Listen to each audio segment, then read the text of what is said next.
the Ypsilanti Water Tower, providing a better life for its community since 1889. This unique structure was designed by Kalamazoo, Michigan native engineer William T. Coates. Coates returned to Michigan from California in 1888 after much request from nearby Michigan State Normal School professor. Coates was personally chosen to design and supervise the building of the water tower. The water tower was built as the first water system for the town of Ypsilanti, Michigan. Originally referred to as the Waterworks Sandpipe, this water tower provided clean, disease-free water to over 47 customers during the first year, quickly, however, escalating to reach over 5,000 customers in just a few more years. Before its construction, Ypsilanti citizens drew water from uncovered ponds, wells, and open rivers. Although these sources may have provided water to residents, the poor quality of those sources exposed them to many impurities and contagions. To whom it may concern, I, James H. Davis, of this city, do hereby testify that for 9 years previous to November last, I was a great sufferer from catarrh and inflammation of the bladder and from serious kidney and urinary troubles.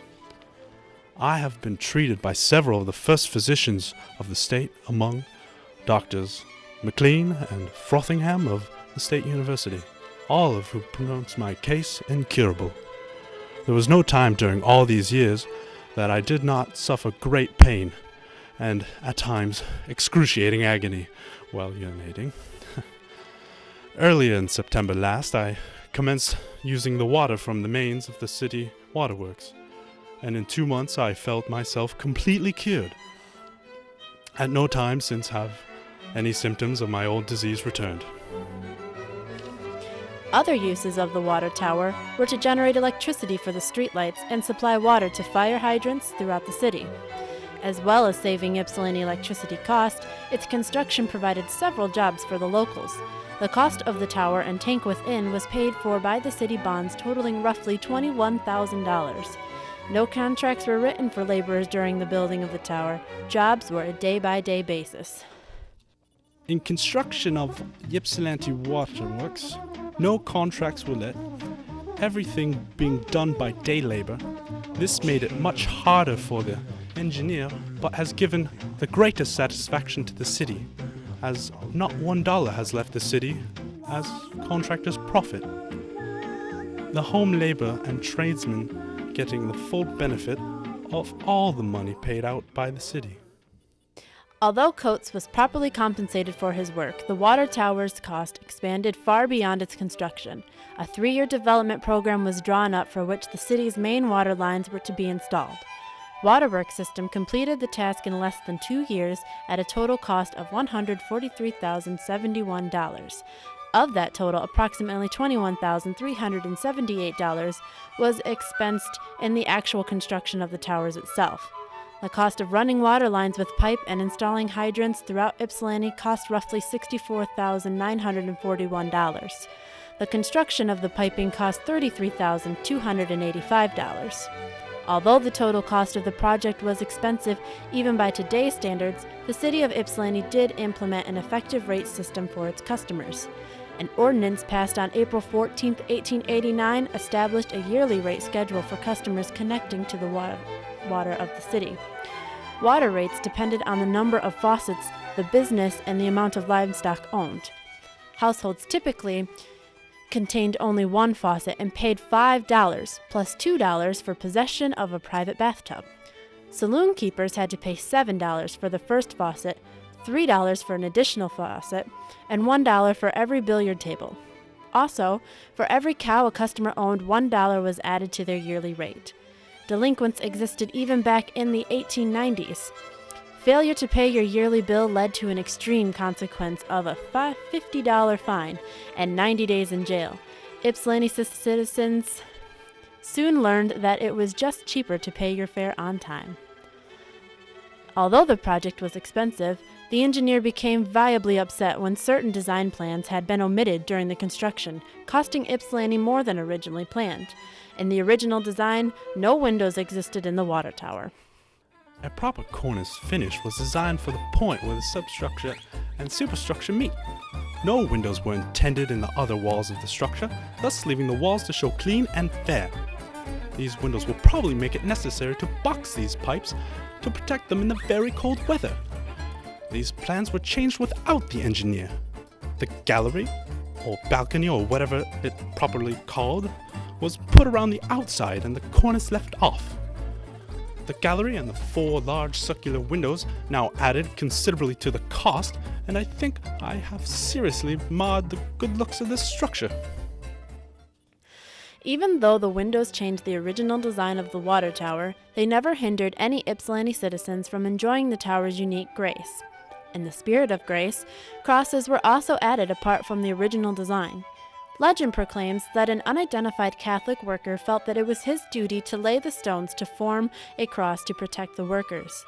A cross can be seen directly above the tower's west side door, as well as 2 more appear on the interior near the top of the tower. To protect foreign objects from falling into the tank, an octagonal cupola complete with windows on each side was housed on top of the tower. By 1919, the cupola covering the top was replaced with mere wire, and presently houses a simple circular fixture to prevent objects from entering the tank. Some aspects of the tower will never be modernized. Its Queen Anne style of architecture still is the talk of the town over 100 years later.